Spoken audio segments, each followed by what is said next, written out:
म तपाईहरुसँग आज झापा 5 र समग्र देशको राजनीतिक अवस्थाबारे कुरा गर्न चाहन्छु। देश परिवर्तनको कुरा धेरै वर्षदेखि सुन्दै आएको छौं, तर व्यवहारमा परिवर्तन कति आयो? यही प्रश्न लिएर आज म तपाई सामु आएको छु। झापा 5 कुनै सामान्य निर्वाचन क्षेत्र होइन। यो क्षेत्र सधैँ राष्ट्रिय राजनीतिको केन्द्रमा रहने क्षेत्र हो। वर्षौंदेखि शक्तिशाली दल र नेताहरू निर्वाचित हुँदै आएका छन्। तर आज प्रश्न के हो भने के यहाँको जनताको जीवन स्तरमा उल्लेखनीय परिवर्तन आयो? युवाहरूलाई रोजगार मिल्यो?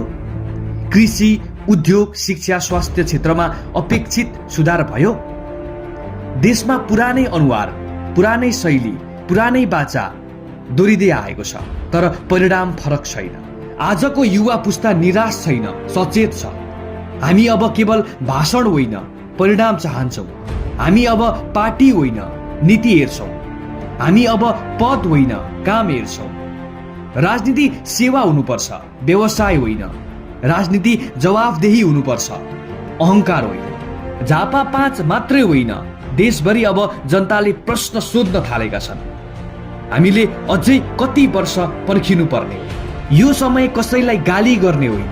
यो समय देशलाई सही दिशामा लैजाने विकल्प खोज्ने हो। हामीले अब पारदर्शिता, इमानदारिता र परिणाममुखी नेतृत्व रोज्नुपर्छ।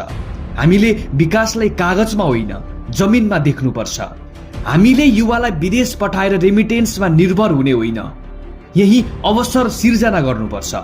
झापा 5 मा हुने बहस केवल एउटा क्षेत्रको बहस होइन, यो समग्र नेपालको राजनीतिक संस्कार बदल्ने बहस हो।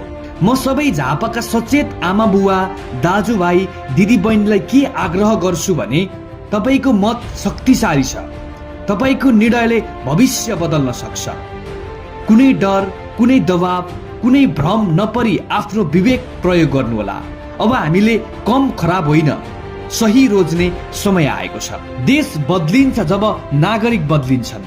नागरिक बदलिन्छन् जब सोच बदलिन्छ। झापा 5 बाट सुरु भएको सचेत निर्णयले समग्र देशको भविष्य बदलिन पनि सक्छ।